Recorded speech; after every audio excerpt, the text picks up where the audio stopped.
নমস্কাৰ সকলোকে আমাৰ এটা ভিডিঅ'লৈ স্বাগতম জনালো মই হৈছো পবিত্ৰ বৰা আৰু আপোনালোকে চাই আছে ষ্টাডি উইথ পবিত্ৰ আমি আজি পুনৰ গেট 3 গেট 4 ইম্পৰ্টেন্ট কোৱেশ্চন 30 টা লৈ আহিছো গতিকে সকলোৱে ভিডিঅ'টো শেষলৈকে চাব যিসকলে আমাৰ চেনেলটো এতিয়াও সাবস্ক্ৰাইব কৰা নাই সেই সকলে চেনেলটো সাবস্ক্ৰাইব কৰি বন্ধু বান্ধৱীৰ সৈতে শ্বেয়াৰ কৰি দিব আৰু ইয়াৰ পিডিএফ সমূহ ডেসক্ৰিপচনতে টেলিগ্ৰাম লিংক দি আছে তাতে দি দিয়া হয় সকলো তাত জয়েন হৈ ল'ব তেন্তে কোৱেশ্চন সমূহৰ মাজলৈ যাওঁ আজিৰ প্ৰথম কোৱেশ্চনটো তোমালোকৰ বাবে ৰখা হৈছে ইয়াৰ উত্তৰটো কি হয় সকলোৱে কমেন্ট কৰি জনাবা আমি প্ৰতিটো ভিডিঅ'ৰ প্ৰথম কোৱেশ্চনটো তোমালোকৰ বাবে ৰাখোঁ গতিকে সকলোৱে কমেন্ট কৰিবা ইয়াৰ উত্তৰটো কি হয় কোৱেশ্চনটো সুধিছে অৰ্জুন বঁটা লাভ কৰা প্ৰথম অসমীয়া মহিলা কোন অৰ্জুন বঁটা লাভ কৰা প্ৰথম অসমীয়া মহিলা কোন সুধিছে ইয়াত দিছে মনালিসা বৰুৱা মেহতা হিমা দাস মামনি ৰয়ছম গোস্বামী লাভলিনা বৰগোহাঁই এই অপচন 4টাৰ ভিতৰত কোনটো শুদ্ধ হয় সকলোৱে কমেন্ট কৰি জনাব বুলি আশা থাকিল তেন্তে তাৰ পিছৰ 2 নম্বৰ কোৱেশ্চনলৈ যাওঁ 2 নম্বৰ কোৱেশ্চন দিছে খোৰা ৰজা নামেৰে জনাজাত আহোম ৰজাজন কোন খোৰা ৰজা নামেৰে জনাজাত আহোম ৰজাজন কোন সুধিছে ইয়াৰ ৰাইট এনসাৰটো হৈছে অপচন সি সুকাম্ভা বা সুকাম্ভা বুলি কোৱা হয় তেখেতক খোৰা ৰজা নামেৰে জনা যায় সকলোৱে মনত ৰাখিবা আমি তাৰ পিছত 3 নম্বৰ কোৱেশ্চনলৈ যাওঁ 3 নম্বৰ কোৱেশ্চন সুধিছে কাৰ দিনত হাজোত হয়গ্ৰীব মাধৱ মন্দিৰ পুনৰ নিৰ্মাণ কৰা হৈছিল হাজোত হয়গ্ৰীব মাধৱ মন্দিৰ কাৰ দিনত পুনৰ নিৰ্মাণ কৰা হৈছিল সুধিছে ইয়াৰ অপচনৰ শুদ্ধ উত্তৰটো হৈছে অপচন বি ৰঘুদেৱৰ দিনত হাজোত হয়গ্ৰীব মাধৱ মন্দিৰ পুনৰ নিৰ্মাণ কৰা হৈছিল আমি তাৰ পিছত 4 নম্বৰ কোৱেশ্চনলৈ আহিছো 4 নম্বৰ কোৱেশ্চন সুধিছে চন্দ্ৰযান 3 ৰ সৈতে অসমৰ কোনজন বৈজ্ঞানিক জড়িত অসমৰ কোনজন বিজ্ঞানী চন্দ্ৰযান 3 ৰ সৈতে জড়িত সুধিছে ইয়াত দিছে নিধি শৰ্মা চয়ন দত্ত বিকাশ দত্ত আৰু অপচন ডি দিছে এ আৰু বি দুয়োজন ইয়াৰ ৰাইট এনসাৰটো হৈছে অপচন ডি এ আৰু বি দুয়োজন ইয়াত দিছে নিধি শৰ্মা আৰু চয়ন দত্ত তেখেত দুইগৰাকী চন্দ্ৰযান 3 ৰ সৈতে জড়িত সকলোৱে মনত ৰাখিবা আমি তাৰ পিছত 5 নম্বৰ কোৱেশ্চনলৈ আহিছো 5 নম্বৰ কোৱেশ্চন দিছে প্ৰতি বছৰে ভাৰতীয় সেনা দিৱস কেতিয়া পালন কৰা হয় ভাৰতীয় সেনা দিৱস প্ৰতি বছৰে কিমান তাৰিখে পালন কৰা হয় সুধিছে ইয়াৰ অপচনৰ শুদ্ধ উত্তৰটো হৈছে অপচন বি 15 জানুৱাৰী তাৰিখে ভাৰতীয় সেনা দিৱস পালন কৰা হয় আমি তাৰ পিছত 6 নম্বৰ কোৱেশ্চনলৈ আহিছো 6 নম্বৰ কোৱেশ্চন দিছে কোনে আৰ্য সমাজ প্ৰতিষ্ঠা কৰিছিল আৰ্য সমাজ কোনে প্ৰতিষ্ঠা কৰিছিল সুধিছে ইয়াৰ অপচনৰ শুদ্ধ উত্তৰটো হৈছে অপচন ডি দয়ানন্দ সৰস্বতীয়ে আৰ্য সমাজ প্ৰতিষ্ঠা কৰিছিল আমি তাৰ পিছত আহিছো 7 নম্বৰ কোৱেশ্চনলৈ 7 নম্বৰ কোৱেশ্চন সুধিছে মহাপুৰুষ শ্ৰী শ্ৰী মাধৱদেৱৰ জন্ম কেতিয়া হৈছিল সুধিছে ইয়াৰ অপচনৰ শুদ্ধ উত্তৰটো হৈছে অপচন এ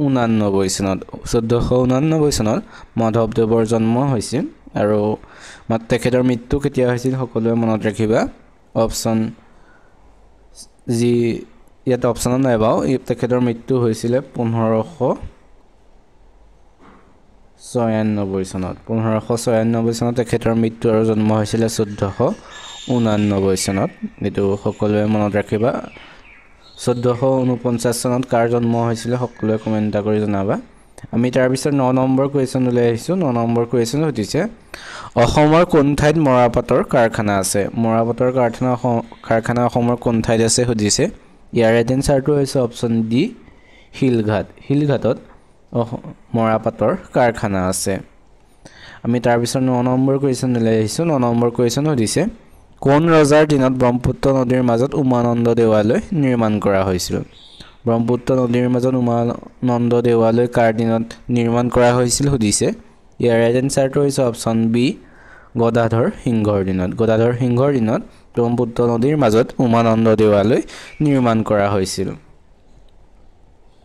তাৰ পিছত 10 নম্বৰ কোৱেশ্চনলৈ আহিছো 10 নম্বৰ কোৱেশ্চন সুধিছে ৰামায়ণৰ প্ৰথম অসমীয়া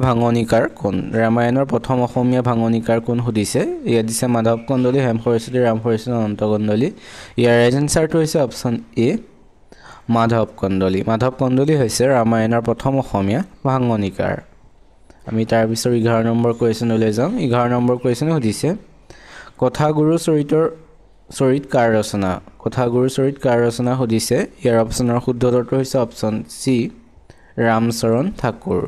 ৰামচৰণ ঠাকুৰে কথাগুৰুচৰিত ৰচনা কৰিছিল।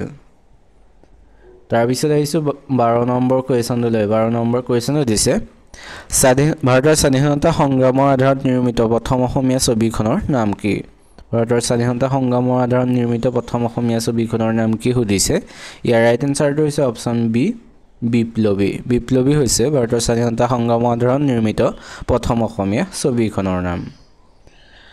তাৰপিছত আহিছোঁ 13 নম্বৰ কুৱেশ্যনলৈ। 13 নম্বৰ কুৱেশ্যন সুধিছে ভাষা আন্দোলনৰ প্ৰথম শ্বহীদ কোন? ভাষা আন্দোলনৰ প্ৰথম শ্বহীদ কোন সুধিছে। ইয়াৰ অপশ্যনৰ শুদ্ধ উত্তৰটো হৈছে অপশ্যন এ ৰঞ্জিত বৰপূজাৰী। ৰঞ্জিত বৰপূজাৰী হৈছে ভাষা আন্দোলনৰ প্ৰথম শ্বহীদ। আমি তাৰপিছত আহিছোঁ 14 নম্বৰ কুৱেশ্যনলৈ। 14 নম্বৰ কুৱেশ্যন সুধিছে দক্ষিণ চুডানৰ ৰাজধানী চহৰ কি? দক্ষিণ চুডানৰ ৰাজধানী চহৰ কি সুধিছে। ইয়াৰ ৰাইট এনচাৰটো হৈছে অপশ্যন চি জুবা। জুবা হৈছে দক্ষিণ চুডানৰ ৰাজধানী চহৰ। আমি তাৰপিছত আহিছোঁ 15 নম্বৰ কুৱেশ্যনলৈ। 15 নম্বৰ কুৱেশ্যন সুধিছে লতাকটাৰ যুদ্ধ কোন আহোম ৰজাৰ ৰাজত্বকালত সংঘটিত হৈছিল?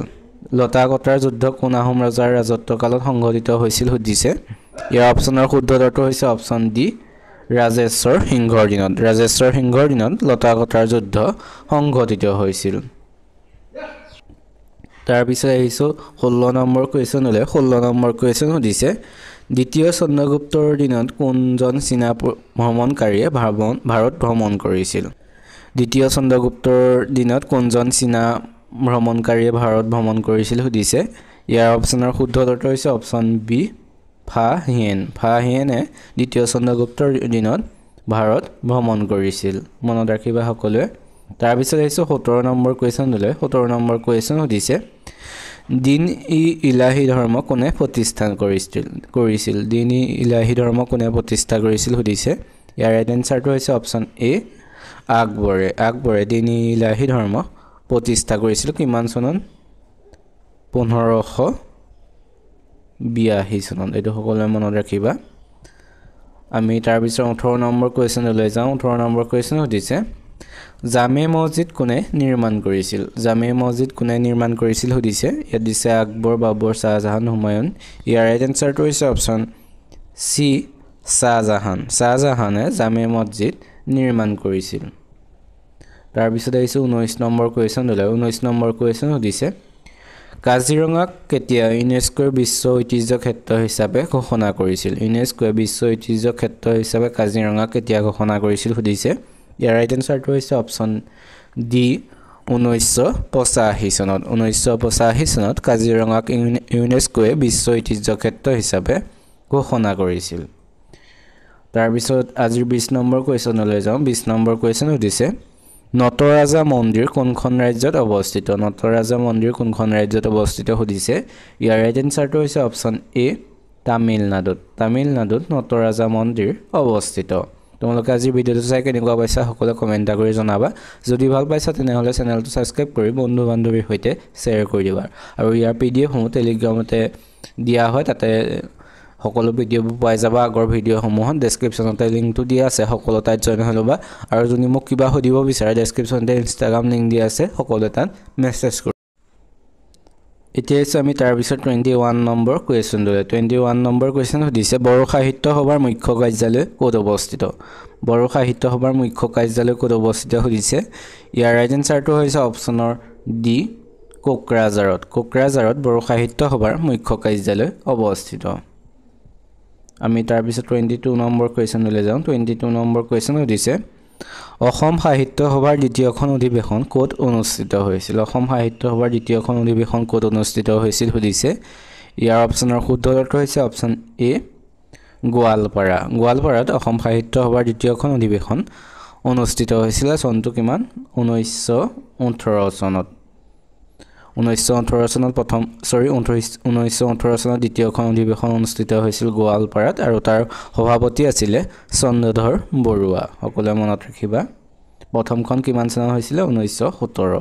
আমি তাৰপিছত আহিছোঁ 23 নম্বৰ কুৱেশ্যনলৈ। 23 নম্বৰ কুৱেশ্যন সুধিছে পশ্চিমবংগৰ ৰাজধানী কি? পশ্চিমবংগৰ ৰাজধানী কি সুধিছে। ইয়াৰ ৰাইট এনচাৰটো হৈছে অপশ্যনৰ চি কলকাতা। কলকাতা হৈছে পশ্চিমবংগৰ ৰাজধানী চহৰ। আমি তাৰ পিছত আহিছো 24 নম্বৰ কোৱেশ্চনলৈ 24 নম্বৰ কোৱেশ্চন সুধিছে পিংক সিটি বুলি কোনখন ঠাইক জনা যায় পিংক সিটি বুলি কোনখন চহৰক কোৱা হয় সুধিছে ইয়াৰ ৰাইট আনসাৰটো হৈছে অপচন এ জয়পুৰক পিংক সিটি বুলি কোৱা হয় সকলোৱে জানাই চাগে আমি তাৰ পিছত আহিছো 25 নম্বৰ কোৱেশ্চনলৈ 25 নম্বৰ কোৱেশ্চন সুধিছে হৰ্নবিল উৎসৱ ক'ত অনুষ্ঠিত হয় হৰ্নবিল উৎসৱ ক'ত অনুষ্ঠিত হয় সুধিছে ইয়াৰ ৰাইট আনসাৰটো অপচনৰ ডি নাগালেণ্ডত হৰ্নবিল উৎসৱ অনুষ্ঠিত হয় তাৰ পিছত আহিছো 26 নম্বৰ কোৱেশ্চনলৈ 26 নম্বৰ কোৱেশ্চন সুধিছে ওডিসি নৃত্য কোন ৰাজ্য সুধিছে ইয়াত দিছে কৰ্ণাটক উৰিষ্যা মিজোৰাম নাগালেণ্ড ইয়াৰ ৰাইট আনসাৰটো হৈছে অপচন বি উৰিষ্যাৰ এটি নৃত্য হৈছে ওডিসি নৃত্য সকলোৱে মনত ৰাখিবা তাৰ পিছত আহিছো 27 নম্বৰ কোৱেশ্চনলৈ 27 নম্বৰ কোৱেশ্চন সুধিছে এখন ফুটবল খেল সাধাৰণতে কিমান সময়ত শেষ হ'ব লাগে এখন ফুটবল খেল সাধাৰণতে কিমান সময়ত শেষ হয় সুধিছে ইয়াৰ ৰাইট আনসাৰটো হৈছে অপচন এ 90 মিনিট এখন ফুটবল খেল সাধাৰণতে 90 মিনিটত শেষ হ'ব লাগে আমি তাৰ পিছত 28 নম্বৰ কোৱেশ্চনলৈ আহিছো এটো যোৱাবাৰ আহিছিল এডিআৰি ভলিবল খেলত প্ৰতিটো দলত কেইজনকৈ খেলুৱৈ থাকে সুধিছে ইয়াৰ অপচনৰ শুদ্ধ উত্তৰ হৈছে অপচন ডি 6 জন ভলিবল খেলত প্ৰতিটো দলত 6 জনকৈ খেলুৱৈ থাকে সকলোৱে মনত ৰাখিবা আমি তাৰ পিছত আহিছো 29 নম্বৰ কোৱেশ্চনলৈ 29 নম্বৰ কোৱেশ্চন সুধিছে বিশ্ব বেংকৰ মুখ্য কাৰ্যালয়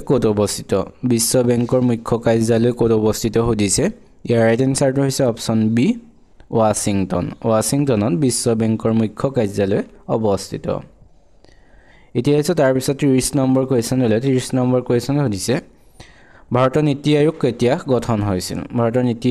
গঠন হৈছিল সুধিছে ইয়াত দিছে 2015 2000 চন 2017 2011 ইয়াৰ ৰাইট আনসাৰটো হৈছে অপচন এ 2015 চনত ভাৰতৰ নীতি আয়োগ গঠন হৈছিল নীতি আয়োগৰ প্ৰধান সভাপতি কোন বুলি ক'লে কি কোৱা হয় প্ৰধানমন্ত্ৰী সকলোৱে মনত ৰাখিবা এইকেইটা আছিল আজি কোৱেশ্চন আমি ইয়াত যি 30টা কোৱেশ্চন কৰিলো আজি 30টাৰ ভিতৰত তোমালোকে আজি কিমানটা শুদ্ধ উত্তৰ দিব পাৰিছা সকলোৱে কমেন্ট কৰি জনাবা যি সকলে আমাৰ চেনেলটো ভাল পাইছা সেই সকলে চেনেলটো সাবস্ক্ৰাইব কৰি বন্ধু বান্ধৱীৰ সৈতে শেয়াৰ কৰি দিবা আৰু ইয়াৰ পিডিএফ সমূহ টেলিগ্ৰামতে দিয়া হ'ব গতিকে সকলো টেলিগ্ৰামত জয়েন হৈ লবা ষ্টাডি উইথ পবিত্ৰ বুলি সাৰ্চ কৰিবা তাতে সকলো জয়েন হৈ লবা তেন্তে আজিলৈ ভিডিঅটো ইমানে ধন্যবাদ